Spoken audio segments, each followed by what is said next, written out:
Good morning. My name is Rob Cowie. I'm the Communications Director of the Oregon Health Authority. Thank you for coming this morning. Today, state and local officials are announcing new measures to combat the spread of COVID-19 in Oregon. Speaking today will be Governor Kate Brown, Multnomah County Chair Deborah Kafori, Portland Mayor Ted Wheeler, Oregon Health Authority's State Health Officer Dr. Dean Seidlinger, and Tri-County Health Officer Dr. Jennifer Vines.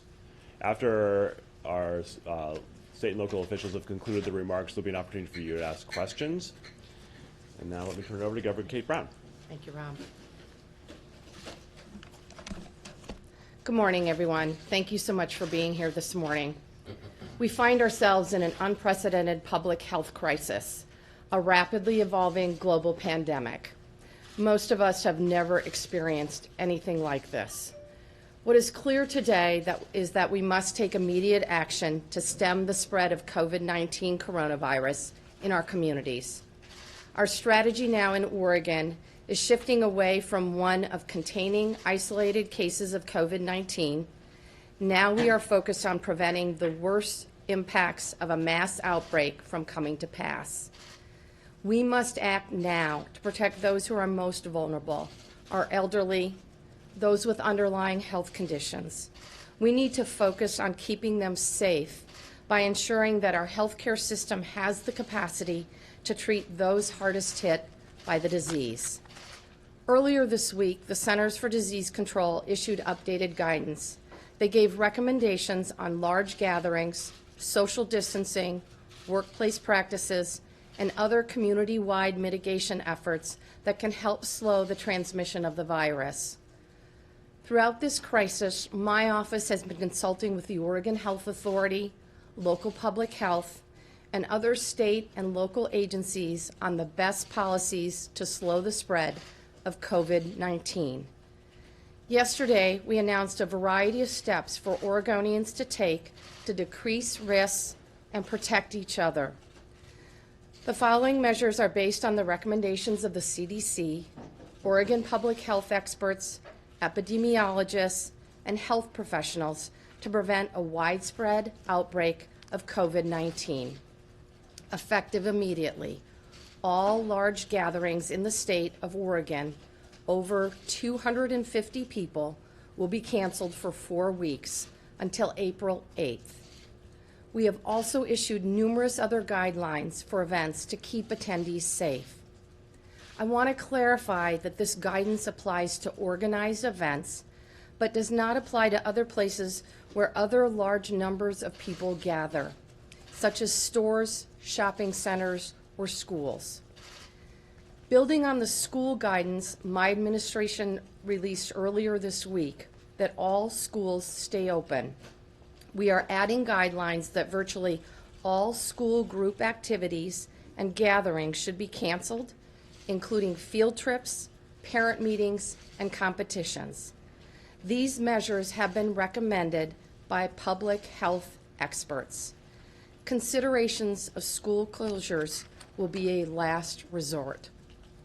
Using CDC guidelines as a base, we have issued detailed recommendations for workplaces to immediately implement social distancing measures to protect employees. That includes increased physical space, limited travel and in-person meetings, and staggered work schedules. Long-term care and assisted living facilities should strictly adhere to the guidance issued by the Oregon Health Authority and Department of Human Services earlier this week to protect residents.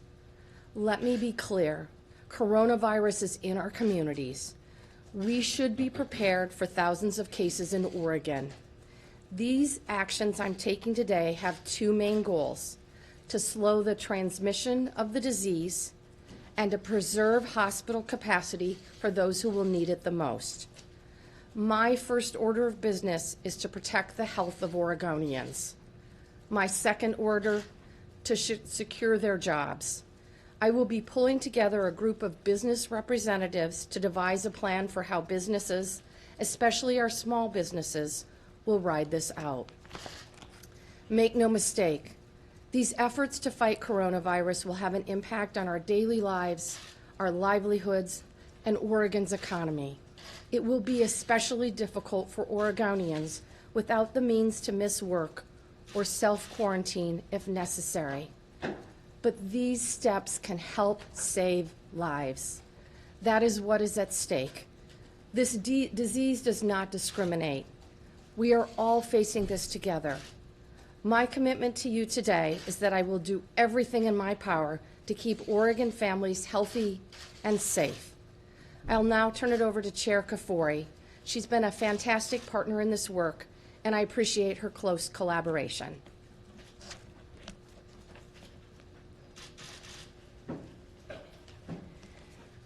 Thank you, Governor. Good morning. Yesterday, the World Health Organization declared COVID-19 a pandemic.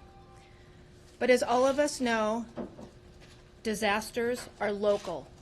So I need you to know that even before this new coronavirus was named, or barely in the United States, Multnomah County stood up our emergency operations response.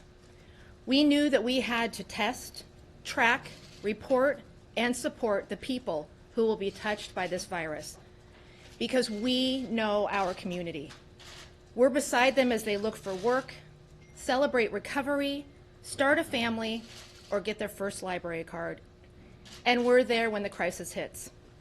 We know that the metro area is particularly vulnerable to a virus that feeds on people coming together. Because people come together here. We have the restaurants, the clubs, the concert halls, and we have the largest and the most popular venues. We have the largest airport and the Port of Portland. We also have the largest number of unsheltered people in the state, the largest number of shelters in the state. And we know that these neighbors are particularly at risk because they are older and sicker than the rest of the population. So we've been running hard to respond. When called upon by OHA, we launched a drive-through testing clinic like they did in South Korea to quickly and safely test those who were prospective cases. We have tracked dozens of contacts, advised hundreds of callers, and met with community partners to develop reams of guidance. Over the past month, more than 100 Multnomah County employees and subject matter experts have taken shifts in our Emergency Operations Center. And that was all before we had a single case.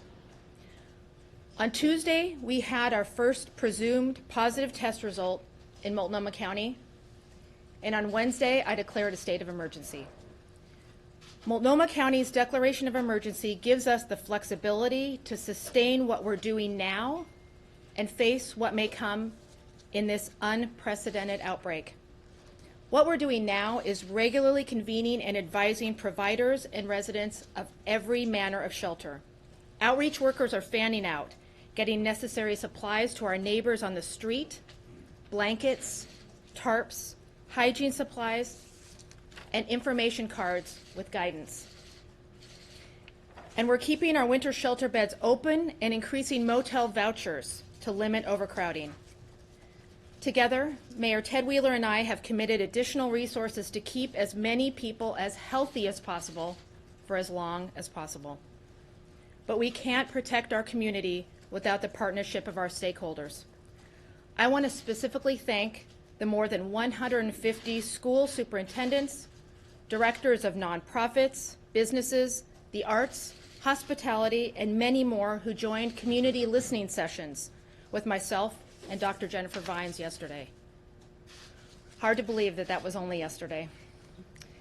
That input and engagement is incredibly valuable. We also cannot be successful without our partnership with Washington and Clackamas counties and the state of Oregon.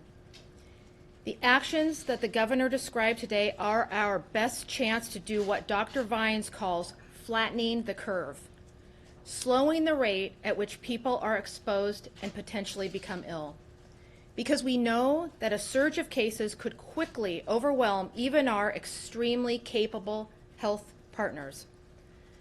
Governor Brown has given us a roadmap to navigate this unknown landscape and help us know how, in the weeks ahead, we can connect in different ways.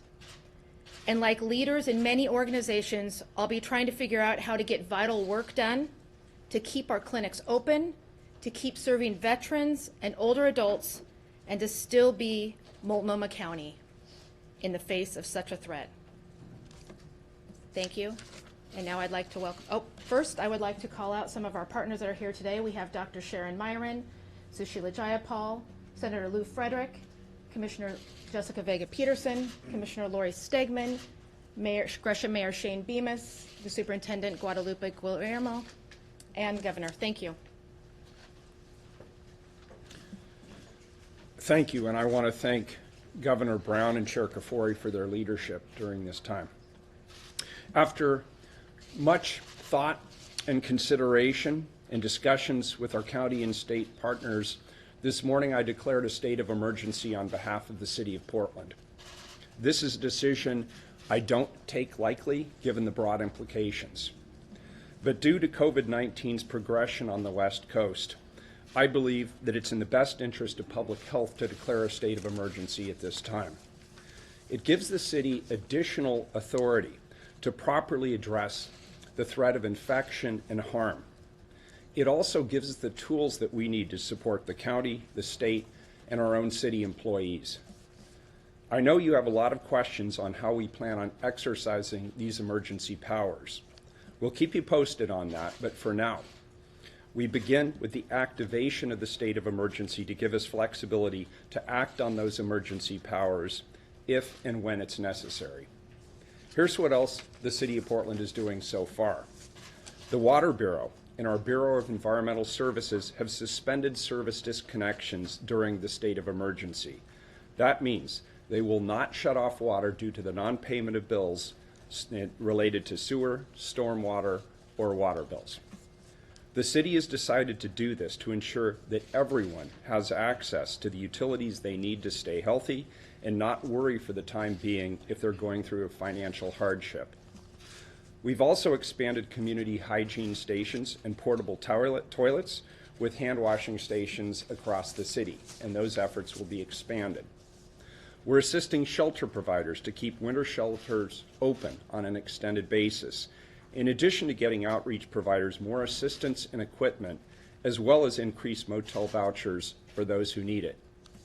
On the economic front, we're working to help our small and large employers alike recoup losses from canceled events and loss of business and find additional financial support. I've also directed a team at the city to generate ideas for a stimulus package and will work with Prosper Portland to convene a COVID-19 economic impact task force to analyze other ways that we can be of help. We're also aggressively protecting the thousands of city employees and our visitors by postponing or canceling non-essential work gatherings, encouraging teleconferencing instead, stopping non-essential travel for meetings or conferences, and encouraging vulnerable employees to stay home for as long as they need to. So to wrap this up, COVID-19 has been jarring for every one of us, globally, nationally, and locally. The negative health, economic, and social impacts are and will continue to be significant. Nonprofits have already had to cancel their yearly fundraisers and therefore are struggling. Arts and cultural institutions in our community will be severely impacted. Small and large employers are already developing contingency plans. People are at risk of being laid off. I share this to tell you that we see, we hear, and we understand the anxiety and fears that people are expressing. But at a time when it is tempting to act out in a state of panic or fear, I want to say this loud and clear. All of us here, from the state to the region to the county to the city, we're working around the clock to make sure that your health and your safety are protected. That is our number one priority. We're making every decision with that priority in mind. Thousands of public servants are working tirelessly on this one purpose. You know this well. This is a rapidly changing pandemic. We will be frequently updating you as information becomes available. Portlanders have always looked out for each other, but now I'm asking you, particularly at this time, to help your neighbors who might need help. Thank you.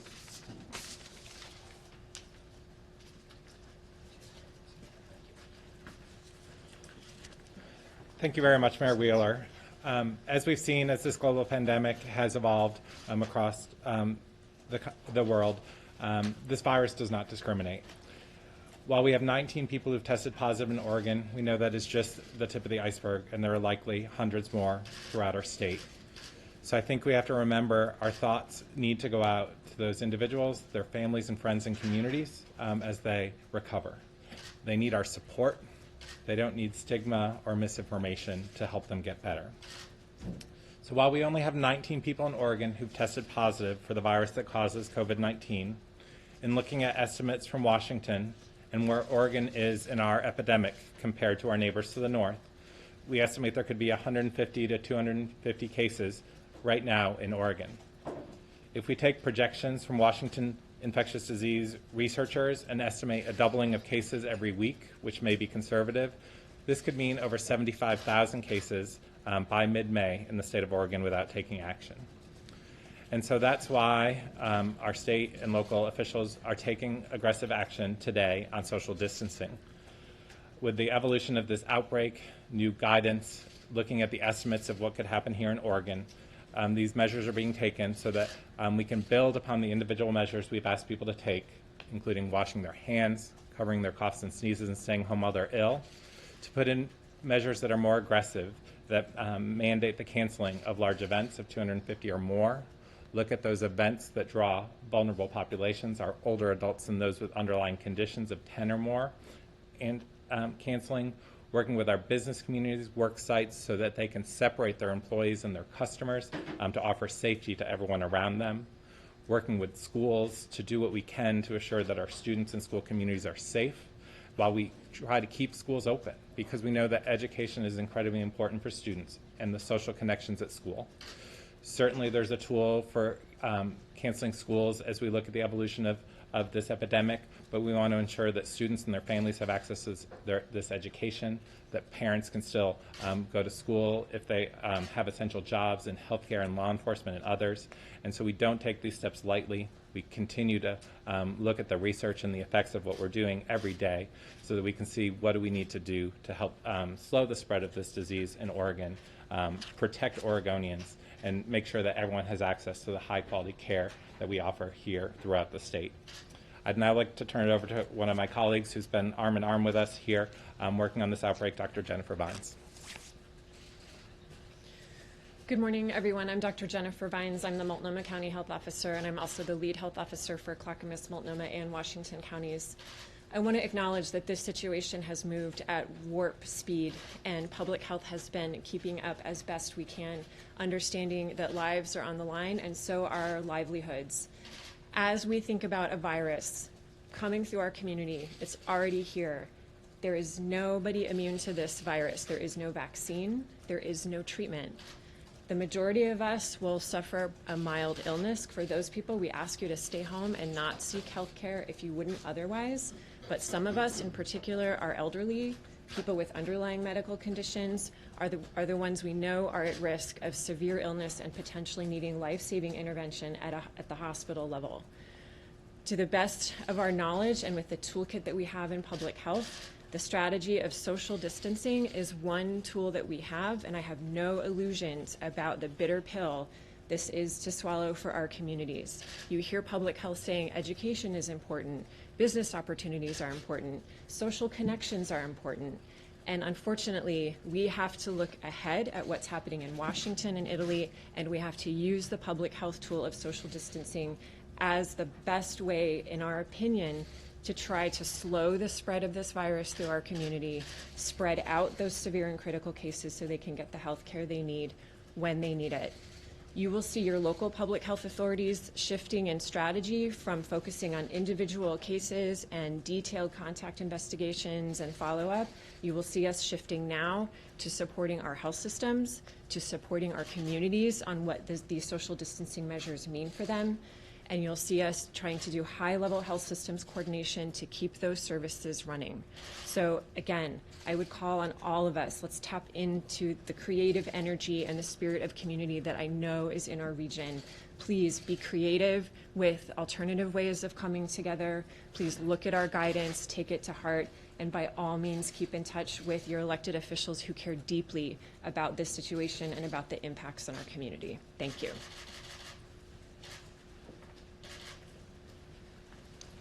So now we'd be happy to take questions. Just a quick reminder, we have hundreds of people who are viewing this through live stream. So in addition to your colleagues in the media, there are many concerned Oregon residents who are also viewing this. So what I'd like to ask you to do is to please introduce yourself, identify the outlet you're with, and direct a question to one of our local officials or health experts. And then I would like to ask the individual who's going to respond to the question to repeat the question so the people who are viewing this through live stream can hear the question. With that, what's the first question? I'm Amber with KCTV, and regarding the large gathering ban, does that impact like private events, maybe a wedding, large wedding area? So the question is regarding the ban on large gatherings, would that apply to private functions like a wedding? Who would you like to direct that question to? The answer is yes. The ban would include weddings. We're certainly asking people to take personal responsibility. If the wedding is 240 people, I would encourage you to make sure that the elderly and those with underlying conditions stay home. But obviously, we want our weddings and marriages to go forward. And Governor, while you're still up there, I'm Elise Fox, I'm with Point 16. In regards to social distancing, what does this mean for public transit? I know TriMet's what place. Do you want to talk, Pat? Do you want to talk? Dr. Seidlinger will answer that question. Sure. So the question was, what does large gatherings mean for public transportation? The focus of the order on large gatherings is these organized events. But we know that we have workplaces and public transit where people come together. So we've been working with TriMet and other public transportation partners that they can increase their environmental cleaning, wiping down commonly touched surfaces, and if possible, implementing measures that would separate people in public transportation so they try and maintain at least 3 feet apart while they're riding to school or work or wherever they need to go. I have a question for you, Governor. If things improve, I'm Rosemary from KXL Radio. If things improve in 2 weeks, will you lift the ban, or are you going to keep it in effect for that whole month? So for our live stream audience, the question is, will we lift the ban in 2 weeks if things improve? Yes. So we'll be making decisions moving forward based on recommendations from the CDC and public health professionals and medical experts. At this point in time, we are committed to the ban. Obviously, if things change in 2 weeks, we'll examine it. But any change in decision will be based on advice from local medical experts and public health professionals. This is Hillary from Oregonia. A question perhaps for Dr. Seidlinger or someone else who could address when you might expand the testing rules for people who want to get tested to be able to get tested with your tests. Thank you, Hillary. Hillary, I will let Dr. Seidlinger and Director Allen respond to that question. The question is about testing and when will limits on testing be lifted at the state level. Currently, testing is becoming much more widely available for COVID-19, not just in Oregon, but across the country. The Oregon State Public Health Laboratories is committed to prioritizing those tests for those who are most seriously ill, so our hospitalized patients with viral pneumonia, for supporting our public health partners as we identify cases, particularly cases that may have some high-risk exposures or are at higher risk for complications. And as you heard yesterday, as we announced 2 cases in a congregate care facility for helping to assist testing, rapid testing in those facilities. For other individuals who have mild illness, we encourage them to stay home while they recover, as the vast majority of people will recover without needing any interventions. For those who do seek care, if they, with their doctor, agree that a test is needed that will inform the next decision-making, commercial laboratory testing is available, and many of our local hospital systems are also stepping up their efforts to test, and we anticipate those additional resources will come online soon. We updated our testing guidance from the OHA to clarify some of these things and did another push out to all of our providers so they have the latest information on testing here in Oregon. Where did that 250 number come from? I think there was some follow-up on testing first, and then we can.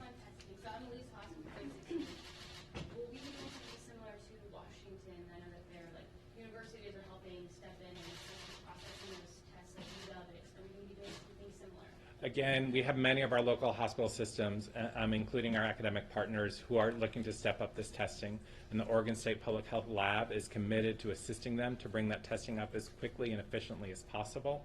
And we know that our commercial lab partners have already stepped up and offered testing. So we're working on multiple fronts to try and increase the availability of testing for those who need it.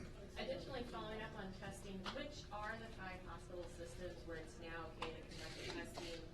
Can you tell us when they began testing and what their capacity is? We don't have any hospital systems locally who are up in testing. They're currently setting those tests up. They need to be validated. It's a long process, but the Public Health Lab is committed to assisting them, and as soon as they come on board, we'll let you know. I don't know, what is the testing capacity currently? Currently in our Oregon State Public Health Laboratory, we can perform about 80 tests per day. If needed to support the high-risk populations and our public health investigations, we can step that number up as the situation changes. The capacity in the commercial setting varies, and they're supporting our clinicians out in the community right now to offer testing, and we anticipate these additional hospital systems should be up and running in the next week, and that'll provide even more flexibility and opportunities to test here in Oregon. One more question on testing. Okay. Doris from PHW. Just to clarify for everybody who's watching and for our audiences, people don't need the state's approval to get a test, right? Only if they're going to try and get a test through the state lab. Correct. Our testing guidance, we're really prioritizing testing at the public health laboratory. Physicians who have hospitalized patients with viral pneumonia can submit that test online and don't need any approval from public health. Submitting that form and answering the questions is enough. Our local public health, tribal public health, and state public health partners are working with providers if there's a potential outbreak or a question about a case, and can approve those cases for the Oregon State Public Health Lab. For clinicians ordering tests in their office based on their clinical judgment, they do not need to contact public health. We do not need to give them approval. They can order that test. That test will be submitted. The provider will get the results to give to the patient, and state public health will receive those results as well, so we can assist in investigations. There was a question earlier about the number 250 in terms of large gatherings. I made that decision based on the CDC guidelines after talking to medical experts and local public health professionals. I have a question for you, Governor Brown. Dan McCarthy with K2 News. You had mentioned that school closures are considered a last resort. Is there a reason why they're considered a last resort rather than a preemptive move? Yes, we're taking all appropriate steps necessary in terms of our schools. I know this is extremely difficult for Oregon families, but the reality is it's critically important for our children to remain in school, to get the education they need. Several schools provide both breakfast and lunch, and there are also in many of our schools we have local health professionals on campus. So we think it's critically important that our children stay in school as long as it's possible and safely available. Governor, in the Seattle area, they've canceled a lot of churches, church gatherings, masses. Would you recommend that for, say, the Portland Archdiocese? We're using that same number of 250. I understand that this is a hardship for many, many families. We would certainly encourage Oregonians to comply with the spirit of these recommendations. And there are other ways, I believe, through telephone, through more individual gatherings, and obviously through the internet for Oregonians to get the spiritual guidance that they need. And another follow-up on the gatherings. So she mentioned weddings, right? If there were to be somebody that, I guess, ignores that and still has a private event of 250 or more, is there a penalty for that? There certainly is a criminal penalty, but the harsh reality is we need our public safety and our public health personnel to be focused on containing the virus and making sure that we have the capacity we need to address the needs of the virus. Does this include outdoor gatherings too, like Portland Saturday Market or some large current pause or anything like that? I'll let Director Allen speak to that. Patrick Allen, Director of the Oregon Health Authority. The guidance in outdoor events is really around the ability to achieve social distancing, separation of people. If an outdoor event is able to maintain that social distancing, then it would not fall under this guidance. If they can't, then it would. So what about the example of the Portland Saturday Market? That's one that we're going to have to see how it plays out in practice. I can imagine circumstances where it can be very difficult, and I can also imagine where it can be managed, and we'll work with them to see how that develops. Dr. Allen, Hillary's an Oregonian. At the Veterans Home, has everyone been tested at this point for COVID? Yeah, thanks. The question was, has everyone at the Oregon Veterans Home been tested? We deployed an infection control and testing strike team last night to the site. No, everyone has not yet been tested. It's a fair number of people, and so we're working through a priority process of patients, close contact staff, those kinds of things. And we will test all of the patients and staff in the facility. It will take us a little bit of time to accomplish that. How many people is that? 1 second, and I can tell you that.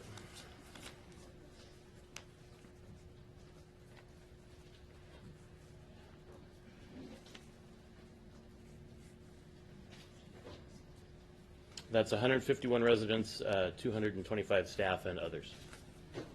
Director Allen, Pauline Jeanette with Oregonian. What new information triggered this change in response? You know, what, I guess, did made you realize that the previous approach of telling people to cover their cough, et cetera, wasn't working? Well, of course, we're continuing to tell people to cover their cough and sneeze and stay home when they're sick, because that continues to be the very best thing people can do to protect themselves and others from the disease. Yesterday was a confluence of a variety of events. We completed the analysis that Dr. Seidlinger talked about in terms of estimated future cases by May 15th, something on the order of potentially as high or higher than 75,000. The World Health Organization made its pandemic decision. We also became aware of a variety of individual decisions that were being made across the state about cancellations and those kinds of things. And really only the governor has the ability to establish and enforce an order. And we thought that was far better than a whole bunch of individual decisions kind of scattershot across the economy. Director, just circling back on the Veterans Home, can you say how long it's expected to take to complete the testing there? And perhaps for you or Dr. Seidlinger, why are you not expanding the testing that you're doing with the CDC test at the state lab? Yeah, so I'll try to take both, and then Dr. Seidlinger can correct me if I get it wrong. I don't have a specific estimate. I would expect that we can gather the samples over the next couple of days down there, but I'll verify that and make sure that's the case. The reason we're not expanding the criteria at the state lab actually is to preserve the capability to do exactly what we're doing at the Veterans Home. We want to have that capacity to be able to do those critical kinds of incidents and be able to go in and provide a surge capacity to be able to accomplish that testing. We think that the everyday testing that can go on through the commercial labs and ultimately through the hospital systems should be the production level of testing. That's the way most tests for most diseases in the state work, is that regular labs do that work, and the public health lab is really intended as a special purpose safety net testing facility, and we want to preserve that capacity. Beyond testing, what's happening you could just talk about the situation at the home in Lebanon? I mean, what's happening there, what's happening with the residents, the staff members? Sure. So the team is also, the question is what else is happening at Lebanon. The team that went down there, in addition to collecting samples for testing, is also focusing on assessing the infection control capabilities and practices at the facility, and then providing other assistance that facility identifies that it needs to manage the circumstance. I've not been down there myself, but what I've been given to understand is this really is a state-of-the-art facility that has already been practicing state-of-the-art practices around infection control. They have individual rooms for each person. They've got the ability to create negative airflow in the room so that the air is not circulating from one room to another. They're establishing what we call staff cohorts, where staff who are tending to those who are sick are not the same people as staff who are attending to those who are well, so that minimizes infection. They have and are doing absolutely everything we could have asked them to do in a circumstance like this. Governor, a political question, will this postpone your special session? Pat's question was, will this postpone a special session? I know that legislative leadership are talking. I spoke with both Democrats and Republicans yesterday. I actually think that legislative leadership on both sides of the aisle wants to make sure that we have the adequate resources that we need, and should a special session be needed to ensure that OHA and local public health authorities have adequate funding, I'm sure that they will come together around that. Governor, earlier this year, you guys have been looking at the state level and spending as much as $500 million, that you're getting these good revenue forecasts. With the economic outlook changing, does that still seem like a good idea? Hillary's question is, we have roughly $1 billion in reserves right now. I don't know what the total of expenditures would have been should the budget bills have passed, probably roughly in the neighborhood of 400 to 500 million. I would just say, I think there are some still dire needs out in our communities around Oregon. We were able to get the $11 million funding package for the Umatilla Basin recovery package done. I would certainly argue that fuel reduction still needs to be a priority. Much of the state is in drought, and there was $21 million on the table that would have been boots on the ground in rural Oregon for fuel reduction, thinning, and prescriptive burning. I would argue that that is still a priority. Obviously, we are watching the economic forecast and the economic situation very carefully. We have a large number of resources in reserve in our stability funds, and we will be very prudent fiscally moving forward. My name is Tess. I'm from Milwaukee. I'm wondering, Governor, why is it taking the state 2 weeks to implement commercial testing and testing in hospitals? I'm going to let Dr. Seidlinger respond to your question. The question was, why is it taking 2 weeks to set up testing in commercial laboratories? Let me say that our federal partners have been working very hard to try and expand the capacity for testing. Initially, the Centers for Disease Control and Prevention with the Food and Drug Administration developed the test that tested the initial cases in the CDC laboratory.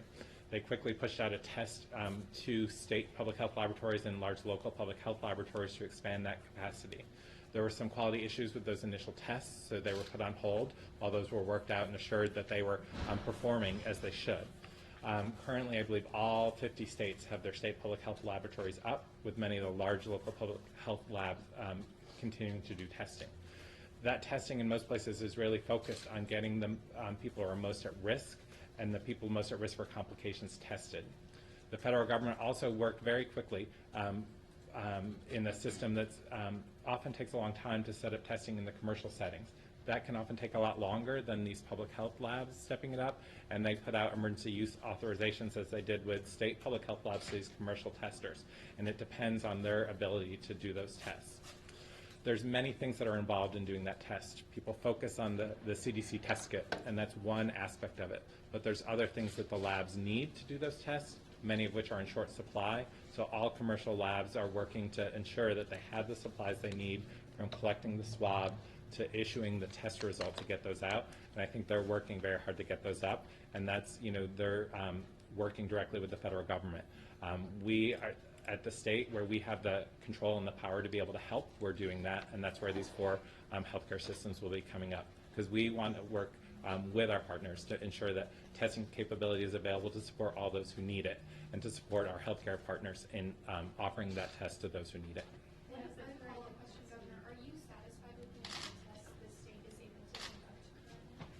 Certainly, I would appreciate the capacity to have more testing, but my understanding, at least according to public health professionals, is that we have an adequate amount. Then I have follow-up questions either for Mayor Wheeler or Chair Kafoury. Are you guys going to continue doing open public council meetings at this time? That is under consideration. We're taking into account the distancing requirements that have been suggested by public health authorities, and that's currently under evaluation. We have not yet made a final decision on that. Oh, I'm sorry. Thank you. The question was, are we going to cancel city council meetings or restrict public access to council meetings or implement social distancing requirements? At a minimum, we will implement social distancing requirements, but everything's on the table. I have a question for one of the doctors, Rosemary KXL. At what point would you say we have to reach before you would make a decision that people need to stay home, children shouldn't go to school? I think we've been talking about schools. We plan around schools for potential pandemic influenza outbreaks and other things, because we know schools are an important place that can help spread that disease. So even before our first case here in Oregon, we talked about that. With our first case having some contact in schools, we put that into action and worked with our school district partners. Local public health and school districts work together all the time on investigating outbreaks and keeping people healthy. So we will continue to look as cases come up, see what contacts there were at school, see what actions needed to be taken at that school to make sure that people are healthy and safe. Strong messaging about excluding people who are sick and updating our rules so that those students, those faculty, those teachers can be excluded from school and stay home so they don't make others sick. And this will continue to evolve. We'll look situation by situation, but weighing everything that's going on right now, weighing the impact on kids, weighing the impact that school closures could have on the broader health of Oregon, we are making the decision to keep those schools open. And we will continue to evaluate that. I can't give you a hard number or hard percentage, but we look at all these cases and we take our exposures in schools very seriously. And I don't know if Dr. Vines wants to add. Thank you. To the question of how will we know if we've reached a point around broadening the social distancing recommendations, in particular closing schools, I would just add to what Dr. Seidlinger said, that the difficult decision making for our elected officials and for those of us in public health is that if we start seeing crowded emergency departments and full intensive care units, by then it's too late for these social distancing measures to have much impact. So that is the very difficult decision making that everyone in the room and a lot of great people are working on right now to try to understand the implications. What would it mean for our healthcare workforce? What would it mean for families? How would people eat? How would people still go to work and pay their rent and buy groceries? So these are, as you are clearly understanding, these are incredibly complex questions, and we are grappling with this actively. Again, everything is changing so quickly. I agree with everything Dr. Seidlinger said, with the caveat that, again, I can't predict where we'll be in the next few days. If I could just add, I'm not one of the doctors, but if I could add a little bit, you asked about advising people to stay home. I just want to emphasize the CDC has said, and we agree that, and we have already said, if you are in the at-risk population, older Oregonians, people with underlying health conditions, you should stay home as much as possible. That's absolutely our guidance today to people. You should stay home as much as possible. We can't emphasize enough how dangerous this is for people who are at risk. So what I was just circling back on testing, can anyone here tell me today what the private test capacity is numerically just at this moment? I know it's probably changing quickly. I cannot talk about the commercial testing that's available within our Oregon Public Health Laboratory. Again, we can test about 80 a day with the capacity to surge up. For the commercial capacity, that would have to come from them. Can you clarify what you mean by commercial capacity? Is this like Quest labs, things like So that? currently LabCorp, Quest, and many other the national providers that support a lot of health systems, a lot of outpatient clinics and doctors' offices have offered this test, and they're working rapidly to expand it. So those numbers would have to come from them and their capacity. Is that not an important piece of information for Oregon's response to this situation?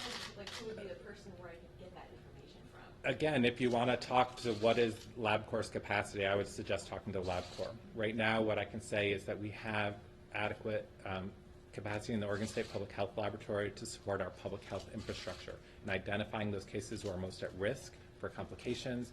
Those cases are most at risk for the disease, and in situations that, as Director Allen said, to investigate potential cases in a congregate care setting where we need to act fast. So we have that capacity. We will continue to expand that capacity as needed, and the commercial capacity is coming up, and if you want to know the exact numbers, you would need to talk to them.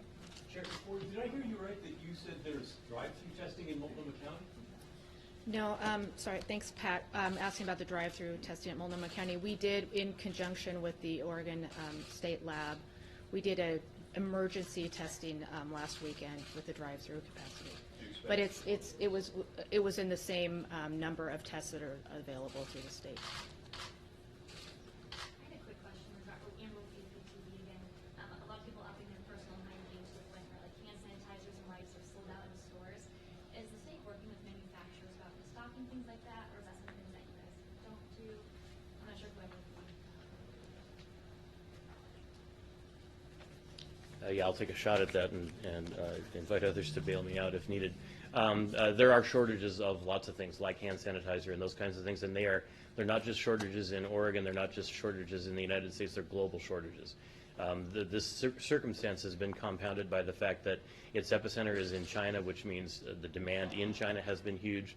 Much of these materials are manufactured in China, and so they're tending to divert that manufacturing to their own use. And then the manufacturers themselves in China have been significantly disrupted. And so it's a huge demand issue as well as a supply chain issue. And it applies not to just hand sanitizer, but all kinds of other things that we will need in this circumstance. We have a stockpile that we're able to distribute to healthcare providers and other critical pieces of the healthcare infrastructure. There's a national stockpile that we have the ability to access, and we are accessing. But these shortages will continue and may become significant despite the efforts of the federal government to have private companies ramp up production. A question about incarcerated. Sure. Is there specific guidance for those that are incarcerated, whether social distancing may be very difficult, or staying home was really Yeah. So the question is, what about people who are in custody? And yes, we are working with corrections to tailor some of these recommendations to their environment. They do already have protocols that they implement around influenza and other infectious disease, and so the protocols themselves are not necessarily dramatically different than that. We're working with them on a visitation protocol similar to what we've done with congregate care, and so there's some tailoring that needs to be done, and they're challenging in a corrections environment because some of these things that need to be trimmed back or done differently are themselves part of how corrections work smoothly, but we're working actively with them on that. They say they're sort of waiting for a case. It's not a matter of if, it's a matter of when. Oh yeah, no, I talk regularly with the Director of Corrections, and I can assure you they're not waiting for a case. They're working with us right now on the steps they need to take. Just want to add two things. Number one, I know that there was a recipe floating around for making your own hand sanitizer, but Dr. Vines reminded me that soap and water, as long as you are using it properly, are extremely effective and the best tool that we have. I also wanted to add, we are concerned, frankly, about our testing capacity, and we are working with our federal partners and HHS.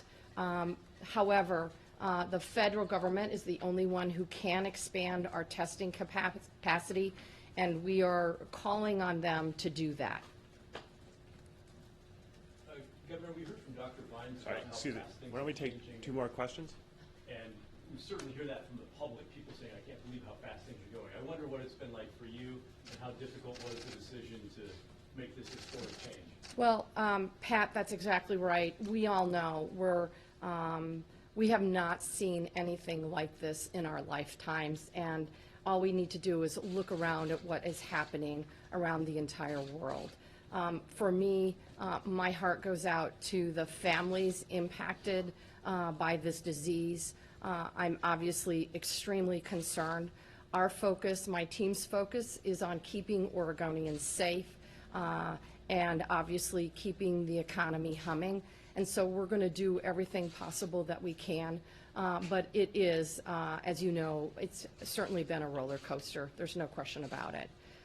We appreciate what I've been very grateful for is the collaborative efforts. Chair Kafori and her team are here. Mayor Wheeler is here from the city of Portland. We've got legislative leadership on both sides of the aisle. I know they have our backs, and I've been on the phone regularly with our federal delegation, Senators Merkley and Senator Wyden, and frankly just had an opportunity to talk to Robert Kadlec, Dr. Robert Kadlec at the CDC this morning, talked with Secretary Azar yesterday. They are working hard to meet our needs, but we just need to work harder and faster. That's the reality.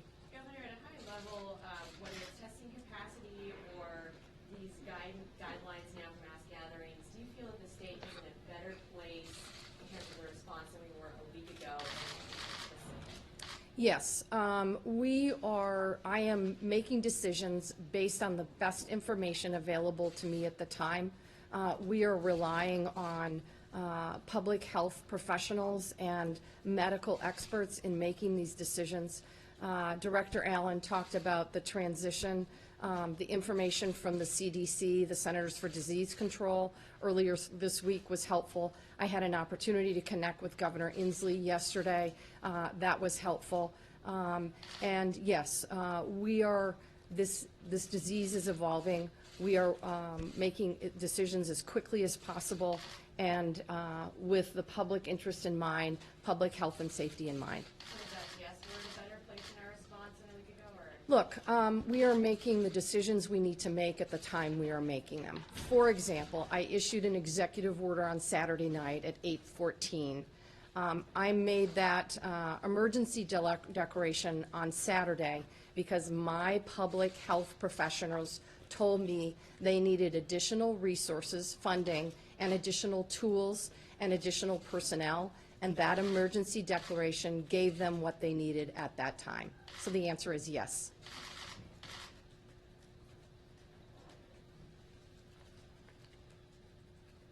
All right, thank you very much for coming. Thank you.